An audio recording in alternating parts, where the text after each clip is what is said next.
இன்னைக்கு நம்ம ஒரு ஃபேஷன் பொட்டிக்கு ஒரு சக்சஸ்ஃபுல்லான இன்ஸ்டாகிராம் பிளான் எப்படி போடுறது அப்படின்னு பார்ப்போங்க. ஒரு ரொம்ப பெரிய பிராண்டை விட நிறைய பொட்டிக்ஸ் எல்லாம் பார்த்தீங்கன்னா ரொம்ப அதிவேகமா வளர்ந்துகிட்டே இருக்கு. அதுக்கான ரீசன் ஃபிளெக்சிபிலிட்டி அப்படின்றது இந்த ஃபவுண்டர்ஸ் மத்தியில இருக்கு. நிறைய பேர் இல்ல, ரொம்ப புது ஜென்ரேஷன் மக்கள் இதெல்லாம் பண்றாங்க அப்படின்னும் போது வளர்ச்சி அப்படின்றது ரொம்ப அதிவேகமா இருக்கு. ஸோ ஒரு நாளும் பார்த்தீங்க அப்படின்னா அல்காரிதம்ஸ் சேஞ்ச் ஆயிட்டு இருக்கு. இன்ஸ்டாகிராம்ல புது புது விஷயங்கள் கொண்டு வந்துட்டே இருக்காங்க. திடீர்னு ஒரு பிராண்ட் வைரல் ஆகுது, திடீர்னு இருக்க பழைய பிராண்ட் அப்படின்றது காணாம போகுது. இதுக்கெல்லாம் காரணங்கள் என்ன அப்படின்னு பாத்தீங்கன்னா, ஒரே நாள்ல யாருமே வளர்ந்துறது கிடையாது, ஒரே நாள்ல யாருமே விழுந்துறது கிடையாது. இதுக்கு அப்படின்னு சர்டன் ஃபார்முலாஸ்லாம் இருக்கு. நாங்க இது வரைக்கும் நிறைய ஃபேஷன் பிராண்ட்ஸோட ஒர்க் பண்ணியிருக்கோங்க. இதுல எங்களுக்கு தெரிஞ்சது என்ன அப்படின்னு பாத்தீங்கன்னா, கான்டென்ட் கிரியேஷன் பண்றது முக்கியம் தான். பட் ஆனா அப்பப்ப என்னென்ன நடக்குது அப்படின்ற ட்ரெண்ட்ஸ் எல்லாம் பார்த்துக்கிட்டு அதுக்கேத்த மாதிரி வளர்ச்சி அப்படின்றத கொண்டு வரதுதான் ரொம்ப முக்கியம். இன்ஃபேக்ட் 2017லயே பாத்தீங்கன்னா we kind of found out that இனிமேல வரது எல்லாமே வீடியோஸா தான் இருக்க போகுது. இன்ஃபேக்ட் அப்பதான் எல்லாருமே ஃபேஸ்புக்ல இருந்து இன்ஸ்டாகிராமுக்கு வந்துகிட்டே இருந்தாங்க. அந்த டைம்ல இன்ஸ்டாகிராம் ரீல்ஸ் எல்லாம் இன்ட்ரடியூஸ் பண்ணல. பட் அப்பவே எனக்கு என்ன தெரிஞ்சது அப்படின்னா இனிமேல ஃபியூச்சர் அப்படின்றது வீடியோஸா தான் இருக்க போகுது. ஏன்னா வீடியோஸ் ஒரு ஒரு நிமிஷத்துல இல்ல 150 வார்த்தைகள் நம்மளால கன்வே பண்ண முடியும். பட் அதுவே ஒரு இமேஜ்ல அவ்வளோ நம்மளால கன்வே பண்ண முடியாது. இமேஜ் இன்னொன்னு எல்லாருமே பண்ணக்கூடிய ஒரு விஷயமா இருக்கு, ஈஸியாவும் இருக்கு போட்டோகிராஃப்ஸ்ல. பட் வேறஸ் வீடியோஸ் அப்படின்னும் போது எல்லாருமே அவ்வளோ தைரியமா பண்ணிட மாட்டாங்க. ஸோ வீடியோ தான் ஃபியூச்சர் அப்படின்றது ஒன்று புரிஞ்சுதுங்க. ஸோ இப்போவுமே நம்ம வீடியோஸ் பத்தி நிறைய பார்க்க போறோம். Because Instagram is all about videos. அதை நம்ம கண்ணால பார்த்துக்கிட்டே இருக்கோம். ஸோ அதனால நான் எடுத்த உடனே ரீல்ஸ் பத்தி சொல்றேங்க. ரீல்ஸ் மட்டுமே போட்டு இன்ஸ்டாகிராம்ல பல மடங்கு வளர்ந்தவங்க நிறைய பேர் இருக்காங்க. ஸோ இதுக்கான காரணம் ரொம்ப ஸ்ட்ராங்காவே இருக்கு. ஏன் இந்த ரீல்ஸ் இவ்வளோ இம்பார்ட்டன்ஸ் இருக்கு அப்படின்னு பாத்தீங்கன்னா, ஒன்னு டிக்டாக் ஊரை விட்டு காணாம போயிடுச்சு. அப்போ டிக்டாக்கான ரீப்ளேஸ்மெண்ட் மாதிரி தான் இந்த இன்ஸ்டாகிராமோட ரீல்ஸ் வந்திருக்கு. நம்ம எல்லாம் என்ன நினைப்போம் அப்படின்னா, ஒரு என்ன 15 செகண்ட் வீடியோ தானே இல்ல 30 செகண்ட் வீடியோ தானே அப்படின்னு சொல்லி பார்க்க போயிட்டு கிட்டத்தட்ட 2 மணி நேரம் 3 மணி நேரம் எப்படி டைம் போச்சுன்னு தெரியாமலேயே ரீல்ஸ்ல ஸ்பெண்ட் பண்ணிருக்கோம். இன்னொன்னு ரீல்ஸ் பாத்தீங்கன்னா ஒரு போன் முழுக்க ஆக்குபை பண்ணிருக்கோம். சோ நம்மளுக்கு டிஸ்ட்ராக்ஷன்ஸ் பெருசா இருக்காது. அடுத்து பாத்தீங்கன்னா கீழே அது எவ்வளவு லாங்கா இருக்குன்னு நம்மளுக்கு தெரியாது. சோ அதனால நம்ம டிசைட் பண்ண மாட்டோம். ஒரு நிமிஷம்னா ஓகே இல்ல ஸ்கிப் பண்ணிடுவோம் அப்படின்ற மாதிரி அந்த நினைப்பு வராது. பிகாஸ் 15 செகண்ட்ஸ் தான் நம்ம மனசு சொல்லிக்கிட்டே இருக்கும். அண்ட் ரீல்ஸ்ல இன்னொன்னு என்ன அப்படின்னா, இந்த ட்ரெண்ட் அப்படின்றது ரொம்ப முக்கியமான விஷயம் ஆயிடுச்சு. ஒருத்தர் இந்த வீடியோவை பார்த்திருக்காங்க அப்படின்னா அவங்கள மாதிரி இருக்கவங்களுக்கும் இந்த வீடியோ ரொம்ப பிடிக்கும். அதே மாதிரி இந்த சாங் ஒருத்தர் விரும்பி பாக்குறாங்கன்னா இந்த சாங்ஸ்க்கு வேற யாரெல்லாம் பெர்ஃபார்ம் பண்ணாங்களோ அவங்களோட கான்டென்ட் எல்லாமே உங்களுக்கு சேர்றதை நீங்க பாப்பீங்க. அதே மாதிரி நீங்க எந்த விஷயங்கள் உங்களுக்கு பிடிச்சிருக்கு அப்படின்றது எல்லாத்தையுமே பார்த்துட்டு தான் உங்களுக்கு ரீல் கொண்டு காமிக்கப்படுது. இதுல இன்னொரு விஷயம் என்னன்னா, ரீலோட அல்காரிதம் இஸ் டோட்டலி டிஃப்ரெண்ட்டுங்க. நம்மளோட மத்த கான்டென்ட் எல்லாம் பாத்தீங்கன்னா மோஸ்ட்லி நம்மளுடைய ஃபாலோவர்ஸ்க்கு தான் போய் சேரும். வேறஸ் ரீல்ஸோட கான்டென்ட் அப்படின்னு பாத்தீங்கன்னா அது ஃபாலோவர்ஸையும் தாண்டி பல பேருக்கு போய் சேரும். அதனாலதான் நம்ம ரீல்ஸோட பெர்ஃபார்மன்ஸ்லாம் சில சமயம் 3000 ஃபாலோவர்ஸ் இருந்தாலுமே 30,000 பேர் வரைக்கும் நம்மளால கொண்டு போய் சேர்க்க முடியும். அப்போ நிறைய பிராண்ட்ஸ் என்ன பண்றாங்க அப்படின்னா ரீல்ஸ் அப்படின்றத கிரியேட் பண்ணிக்கிட்டே இருக்காங்க. இன்ஃபேக்ட் எவ்ரிடே கான்டென்ட்டை கூட ரீல்ஸா போட்டா கூட தவறில்லை. பட் ஆனா எவ்ரிடே கான்டென்ட் நீங்க ரீல்ஸா போடும்போது புது புது மக்களை சேரும்போது இருக்கிற மக்களை நீங்க விடுற மாதிரி இருக்கும். ஸோ அதனால மத்த போஸ்ட் மேலேயும் நீங்க கான்சென்ட்ரேட் பண்றது முக்கியம். இன்ஸ்டாகிராமை பொறுத்த வரைக்கும் பல வகையான கான்டென்ட்டுகள் இருக்கு. அதுல ஒரு வகை ரீல்ஸ். ஸோ இந்த ரீல்ஸ் எத்தனை போடணும் அப்படின்னு பாத்தீங்கன்னா அட்லீஸ்ட் மினிமம் ஒரு மாசத்துக்கு 10 போட்டா கரெக்டா இருக்கும். நான் என்னுடைய கிளையன்ஸ்க்கு 15 ரீல்ஸ் போட சொல்லி தான் ரெக்கமெண்ட் பண்றது உண்டு. சில பேரெல்லாம் பாத்தீங்கன்னா ரொம்ப எந்தூவாயி 30 ரீல்ஸ் கூட கிரியேட் பண்ணுவாங்க. அந்த மாதிரி உங்களால முடிஞ்சுது அண்ட் உங்களோட ஆடியன்ஸ் அக்செப்ட் பண்ணாங்க அப்படின்னா கோ அஹெட் அண்ட் டூ இட்டுங்க. ஸோ இந்த ரீல் கான்டென்ட் கிரியேஷன்ல எந்த மாதிரி ப்ரொசீஜர்ஸ் ஃபாலோ பண்றது அப்படின்றத நான் லேட்டர் சொல்றேன். நெக்ஸ்ட் பாத்தீங்கன்னா போஸ்ட். இந்த போஸ்ட்ல பாத்தீங்கன்னா நிறைய பேர் இமேஜஸ் கிரியேட் பண்ணுவீங்க. இதுல சிங்கிள் இமேஜஸா சிங்கிள் போட்டோகிராஃப்ஸா போடுவீங்க. So what I would suggest is instead of putting it as a single photo, இதை மல்டிபிள் போட்டோஸ், அதாவது கரோசல்னு சொல்லுவாங்க, கீழே புள்ளி புள்ளியா தெரியும், ஸ்வைப் ஸ்வைப் அப்படின்னு சொல்லிட்டு நீங்க ஸ்வைப் பண்ணிக்கிட்டே போலாம். இந்த மாதிரி கரோசல்ஸ் போடுறதுனால என்ன ஒரு அட்வான்டேஜ் அப்படின்னா, மக்கள் ஜஸ்ட் உங்களோட போஸ்ட பார்த்துட்டு ஸ்க்ரால் பண்ணி போகாம ஸ்வைப் பண்றதுனால that will be considered as an engagement. Every swipe வந்து ஒரு என்கேஜ்மெண்ட்டா இன்ஸ்டாகிராம் கன்சிடர் பண்ணும். அந்த மாதிரி கன்சிடர் பண்றதுனால நீங்க அதுல அதிகம் டைம் ஸ்பெண்ட் பண்றீங்க அப்படின்றதையும் ஒரு சிக்னலா போகும். அப்போ இன்ஸ்டாகிராம் என்ன நினைக்கும், உங்களோட கான்டென்ட் நிறைய பேருக்கு பிடிச்சிருக்கு போல, இதுல அவங்க என்கேஜ் பண்றாங்க. அப்போ நீங்க ஃபியூச்சரா கான்டென்ட் கிரியேட் பண்ணும் போதும் உங்களோட கான்டென்ட்டை இன்னும் அதிக பேருக்கு அது அனுப்புறதுக்கு முடிவு பண்ணிடும். ஸோ அதனால நீங்க கரோசல்ஸ் போட்டீங்கன்னா அந்த பர்டிகுலர் போஸ்ட்க்கு மட்டும் உங்களுக்கு அட்வான்டேஜ் கிடையாது, ஃபியூச்சர் போஸ்ட்க்குமே இது ரொம்பவே அட்வான்டேஜா இருக்கும். நெக்ஸ்ட், ஸோ இன்ஸ்டாகிராம்ல இது 2 கான்டென்ட்டும் வந்து கண்டினியூஸா இருக்கும். வேற 24 hours மட்டும் இருக்கிற மாதிரி ஒரு கான்டென்ட் நமக்கே தெரியும், அதுதாங்க ஸ்டோரிஸ். இந்த ஸ்டோரிஸ் அப்படின்றது ஸ்னாப்சாட்ல இருந்து இன்ஸ்டாகிராம் எடுத்தாலுமே இந்த ஸ்டோரிஸ் அப்படின்றது வாட்ஸ்அப்லயுமே அப்டேட்ஸ் அப்படின்ற மாதிரி வந்துருது. ஸோ நம்மளுக்கு இந்த அப்டேட்ஸ் எல்லாம் யூஸ் பண்ணி ரொம்பவே பழக்கமாயிடுச்சு. இன்ஸ்டாகிராம்க்கு வரவங்க ஹோம் பேஜ் எல்லாமே ஃபுல்லா ப்ரௌஸ் பண்ணணும்னு அவசியம் இல்லை. சில பேர் என்ன பண்ணுவாங்கன்னா ஸ்டோரிஸை மட்டும் பார்த்துட்டு போயிட்டே இருப்பாங்க. அப்போ அவங்களோட ஃப்ரெண்ட்ஸோட ஸ்டோரிஸோட சேர்த்து உங்களோட பிராண்ட் ஸ்டோரிஸும் வரதுனால உங்களுடைய ரீச் உங்களுடைய ஃபாலோவர்ஸ்க்கு அதிகமா வரதுக்கான சான்சஸ் இருக்கு. ஸோ அதனால நிறைய ஸ்டோரிஸ் போட்டுக்கிட்டே இருங்க. இதுல ஒரு ப்ரோ டிப் என்ன அப்படின்னா, நீங்க ஸ்டோரிஸ் கிரியேட் பண்ணும்போது 4ல இருந்து 10 ஸ்டோரிஸ் கிரியேட் பண்ணுங்க. இன்ஃபேக்ட் வந்து அதை விட ஜாஸ்தியா கிரியேட் பண்ணீங்கன்னா என்ன ஆகும்னா, மேல புள்ளி புள்ளி புள்ளி புள்ளி புள்ளியா காட்டும் இல்லையா, நிறைய புள்ளிகள் காட்ட காட்ட என்ன ஆகும் அப்படின்னா மக்களுக்கு ஓ இத்தனை இருக்கா அப்படின்னு சொல்லிட்டு சில சமயம் வந்து எதுவுமே அதிகமா இருந்தா மூஞ்சில அடிச்ச மாதிரி இருக்கும் இல்லையா. சோ அதனால உங்களை ஸ்கிப் பண்ணிட்டு போகிறதுக்கான ரீசன்ஸ் நிறைய இருக்கு. சோ அதனால தான் நான் ஒரு கண்ட்ரோல்டா வந்து போட சொல்றேன். அண்ட் ஸ்டோரிஸ்ல இன்னொன்னு நீங்க என்ன பண்ணலாம்னா, பெர்ஃபெக்ஷன் அப்படின்றத வந்து கொஞ்சம் விட்டு கொடுக்கலாங்க. சில சமயம் இமேஜஸ் லைட்டா பிளர்டா வந்துட்டாலுமே, சில சமயம் கஸ்டமரோட இமேஜஸ் அந்த அளவுக்கு அழகா இல்லைனாலுமே, இல்ல வாட்ஸ்அப் இமேஜஸ் அவங்களோட வாட்ஸ்அப்ல நீங்க நல்லா பண்ணீங்க அப்படின்னு சில இதெல்லாம் சொல்லியிருப்பாங்க, அது ஒரு போஸ்டா போடணும்னு உங்களுக்கு தோணாது. பட் ஆனா 24 hours மட்டும் அந்த இடத்துல ஸ்டோரிஸ்ல நீங்க அதை ஸ்கிரீன்ஷாட் மாதிரி எடுத்து வைக்கலாம். ஸோ இந்த மாதிரி எதெல்லாம் இன்ஃபார்மலா இருக்கோ, இல்ல எனக்கு இன்னைக்கு வந்து புது ஸ்டாக் வந்திருக்கு அப்படின்றத கூட நீங்க ஸ்டோரிஸ்ல நீங்க அப்டேட் பண்ணலாம். ஸோ நான் சொன்ன மாதிரி ஃப்ரீக்வன்சி அப்படின்றது போஸ்ட் வந்து எவ்ரிடே இருக்கலாம். ரீல்ஸ் அப்படின்றது அட்லீஸ்ட் 10 per month வந்து போடுங்க. அதே மாதிரி ஸ்டோரிஸ் அப்படின்றது ஒரு நாளைக்கு அட்லீஸ்ட் 4ஆவது போடுங்க.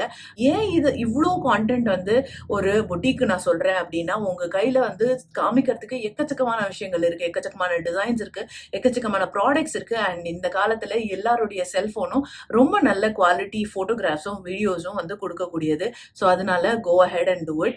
லைட்டிங் அப்படின்றது ரொம்ப முக்கியம். போட்டோகிராஃபி எந்த அளவுக்கு கிறிஸ்பா இருக்குதோ அந்த அளவுக்கு வந்து மக்களுக்கு இது ரொம்ப பிடிக்கும். ஸ்டைலிங் அப்படின்றது ரொம்ப முக்கியம். பேக்ரவுண்ட் எந்த மாதிரி எடுக்கிறீங்க, அதுக்கப்புறமா எந்த மாதிரி ப்ராப்ஸ் வைக்கிறீங்க அப்படின்றதெல்லாம் ரொம்ப முக்கியம்.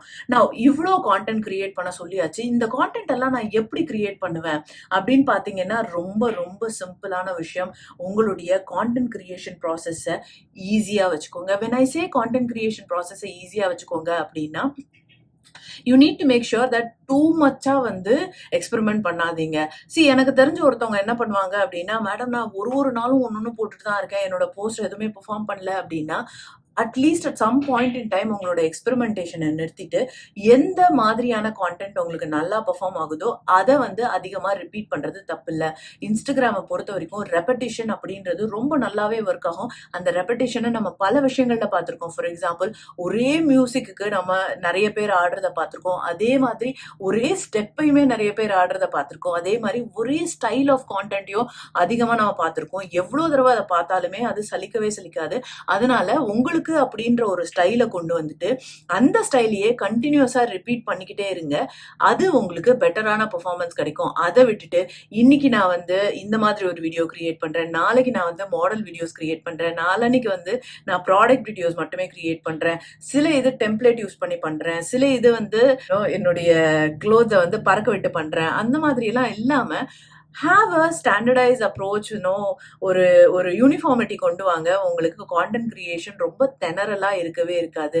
இன்ஃபேக்ட் வந்து இந்த கான்டென்ட் கிரியேஷன் ஈஸியா வைக்கிறதுக்கு ஒரு எக்ஸாம்பிள் நான் சொல்லணும் அப்படின்னா, லாக்டவுன் டைம்ல நானே புஷ் பண்ணி வீடியோ கான்டென்ட் கிரியேட் பண்ணும்போது the first thing that I did is தலை வாடுறது ரொம்ப கஷ்டமான விஷயமா இருந்தது. I went and cut off my hair. So this is how easy your content creation process should be. So next நம்ம வருவோம். So இந்த content creation எல்லாம் பண்ணியாச்சு. இதுக்கான கேலண்டர் எல்லாம் கிரியேட் பண்ணியாச்சு. 1 மாசத்துக்கு முன்னாடியே கான்டென்ட்டையும் நான் ரெடி பண்ணி வச்சுட்டேன். ஸோ இதெல்லாம் பண்ணியாச்சு. அடுத்து வந்து என்னன்னா ப்ரொமோஷன்ஸ். ஸோ நெறைய பேர் வந்து சோஷியல் மீடியா அப்படின்னா ஃப்ரீயா தான் பண்ணணும். இதுக்கு வந்து ப்ரொமோஷன்ஸ் இல்ல ஆட் இதெல்லாம் தேவையில்ல. எல்லாமே நம்மளுக்கு ஆர்கானிக்கா வரணும் அப்படின்னு நெனைப்பீங்க. என்ன கேட்டீங்க அப்படின்னா, லைட்டா இன்ஆர்கானிக் பண்றதுல தப்பே கிடையாது. இந்த இன்ஆர்கானிக்ல 2 விஷயம் இருக்கு. ஒண்ணு, you can just boost post. அதாவது இன்ஸ்டாகிராம்க்கு கீழயே வந்து பூஸ்ட் அப்படின்ற மாதிரி இருக்கும்.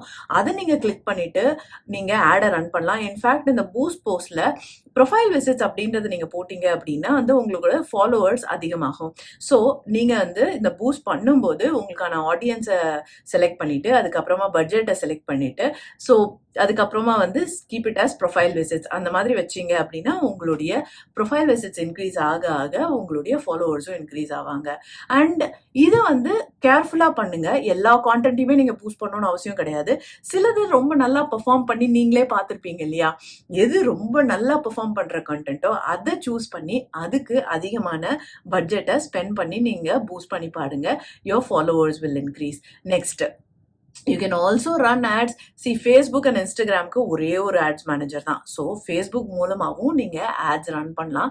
அது இன்ஸ்டாகிராம்ல உங்களுக்கு அதிகமான ரீச் இருந்தது அப்படின்னா ஆட்டோமேட்டிக்காவே இன்ஸ்டாகிராம்க்கு ஆப்டிமைஸ் பண்ணி உங்களோட ஆட் அதிகமா இன்ஸ்டாகிராம்ல ரன் ஆகக்கூடும். இல்லைன்னா நீங்களே சூஸ் பண்ணி எனக்கு இன்ஸ்டாகிராம்ல மட்டும் தான் ஆட் ரன் ஆகணும் அப்படின்னு சொன்னாலுமே வந்து ஆட்ஸ் இன்ஸ்டாகிராம்ல மட்டுமே ரன் ஆக ஆரம்பிச்சிடும். அண்ட் இதுல உங்களுக்கு ஸ்பெசிஃபிக்கான அப்ஜெக்டிவ் சூஸ் பண்ண முடியும். உங்களுக்கு என்ன வேணும்? நிறைய பேர் உங்களோட கான்டென்ட்டை பார்க்கணும்னு நினைக்கிறீங்களா? இல்ல உங்களுக்கு வெப்சைட் விசிட்டர்ஸ் வேணுமா? இல்ல உங்களுக்கு வெப்சைட்ல வந்துட்டு மக்கள் அதிகமா ஆட் டு கார்ட் பண்ணணுமா? இல்ல வந்துட்டு ஆக்சுவல் கன்வர்ஷன் இல்ல சேல்ஸ் நடக்கணுமா? இல்ல ரீடார்கெட்டிங் பண்ணுமா?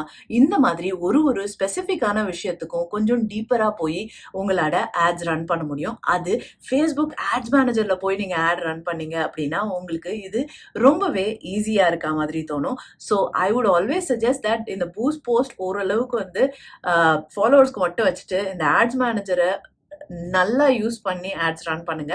ஸோ ஆட்ஸ் எப்படி ரன் பண்ணணும்னா அது கீழே டிஸ்கிரிப்ஷன்ல அந்த வீடியோவை நான் கொடுக்குறேன். அதை பார்த்து நீங்க தெரிஞ்சுக்கலாம். ரைட்? ஸோ நெக்ஸ்ட் ரொம்ப ரொம்ப முக்கியமான விஷயம், I kept it for the last, that is influencer marketing.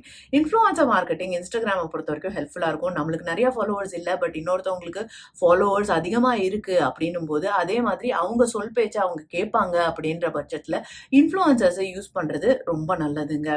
And இன்ஃப்ளூயன்சர்ஸை பார்த்து செலக்ட் பண்ணுங்க. அவங்களுக்கு சரியான ஃபாலோவர்ஸ் தான் இருக்காங்களா அப்படின்றத பாருங்க. இன்ஃபேக்ட் வந்து நிறைய ஃபாலோவர்ஸ் இருக்கிறது ரொம்ப முக்கியம் கிடையாது.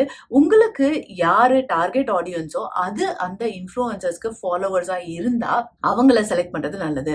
அண்ட் மோர் ஓவர் உங்களுடைய கான்டென்ட் ஸ்டைலும் அந்த இன்ஃப்ளூயன்சர் கிரியேட் பண்ற அந்த கான்டென்ட் ஸ்டைலும் ஒரே மாதிரி இருக்கணும். For example, let's say that you are into selling things that R not mass, whereas ஓரளவுக்கு வந்து மக்கள் வந்து காசு ஸ்பெண்ட் பண்ணி வாங்கணும். அப்போ இந்த influencer should be a representative of above middle class அப்படின்ற மாதிரி இருந்தா பெட்டரா இருக்கும். அதே மாதிரி என்னோட products are like very very affordable, என்னோட ப்ராடக்ட்ஸ் எல்லாமே 500க்கு கம்மியாக தான் இருக்கு அப்படின்னா there would be an influencer. நம்ம பக்கத்து வீட்டு அக்கா மாதிரியே இருப்பாங்க, அவங்க நிறைய விஷயங்கள் சொல்லுவாங்க, அந்த மாதிரி ஒரு இன்ஃப்ளூயன்சரை பிடிங்க.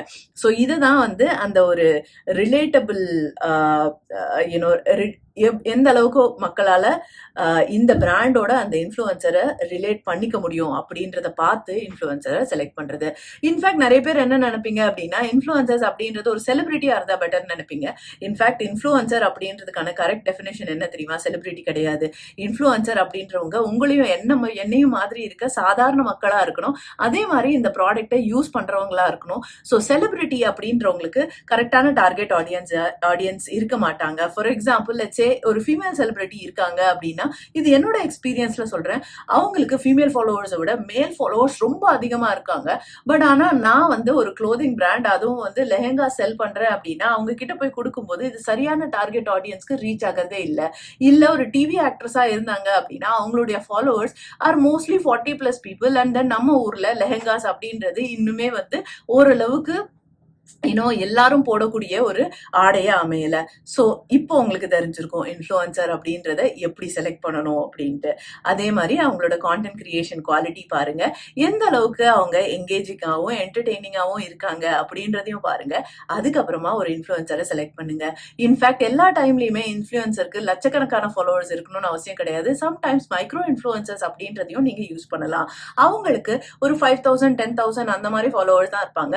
பட் அவங்களுக்குள்ளேயுமே அந்த 5000 அண்ட் 10,000 பீப்புள் நம்மளுக்கு இருந்தாலுமே அதுவுமே வந்து நம்மளுக்கு ரொம்ப நல்ல யூனோ டார்கெட் ஆடியன்ஸா அமையும். ஸோ அதனால அவங்களையுமே நீங்க விட்டு வைக்காதீங்க. இன்ஃபேக்ட் உங்களுக்கு இன்ஃப்ளூயன்சர்ஸ் கிட்ட ஒர்க் பண்றதுக்கு பட்ஜெட் இருந்தது அப்படின்னா ஒரு மேக்ரோ இன்ஃப்ளூயன்சர் எடுத்தீங்க, அதாவது பெரிய ஃபாலோயிங் உள்ள இன்ஃப்ளூயன்சர் எடுத்தீங்க அப்படின்னா அட்லீஸ்ட் 2-3 மைக்ரோ இன்ஃப்ளூயன்சர்ஸோடையும் ஒர்க் பண்ணுங்க. ஸோ இன்னைக்கு நான் வந்து உங்களுக்கு ஈஸியா ஒரு 50K ஃபாலோவர்ஸ் கொண்டு வரணும் அப்படின்னா அதுக்கு என்னென்னலாம் நீங்க பண்ணணும் அப்படின்றத சொல்லியிருந்தேன். ஒன்னு, கான்டென்ட் கிரியேஷன்ல எல்லா டைப் ஆஃப் கான்டென்ட்டும் கிரியேட் பண்ணணும்னு சொல்லியிருந்தேன். என்னென்ன ஃப்ரீக்வன்சில கிரியேட் பண்ணணும் அப்படின்னு சொல்லியிருந்தேன். அதுக்கப்புறமா வந்து சில டிப்ஸ் எல்லாம் கொடுத்திருந்தேன். நெக்ஸ்ட் அட்வர்டைஸ்மெண்ட் பத்தி பார்த்திருந்தோம். அதுக்கப்புறமா இன்ஃப்ளூயன்சர் மார்க்கெட்டிங் பத்தியும் பார்த்திருந்தோம். இன்னைக்கான வீடியோ உங்களுக்கு ரொம்ப பிடிச்சிருக்கும் அப்படின்னு நான் நம்புறேன். என்ன நீங்க காண்டாக்ட் பண்ணணும்னா அதுக்கான காண்டாக்ட் நம்பர் டிஸ்கிரிப்ஷன்ல இருக்கு, அதை பாருங்க. இன்ஸ்டாகிராம்ல ரொம்ப ஷார்ட்டான வீடியோஸையும் நான் ஷேர் பண்றேன். அதையும் வந்து நீங்க இன்ஸ்டாகிராம் லிங்க்ல போய் நீங்க பார்க்க முடியும். என்னுடைய கிளாஸஸ் நீங்க அட்டென்ட் பண்ணணும் அப்படின்னு நினைச்சீங்கன்னா, அதுவும் தமிழ்ல அட்டென்ட் பண்ணணும் அப்படின்னு நினைச்சீங்கன்னா கீழே இருக்க அதே நம்பருக்கு வாட்ஸ்அப் பண்ணுங்க. உங்களுக்கு டீடைல்ஸ் அப்படின்றது கொடுக்கப்படும். தேங்க்யூ. See you.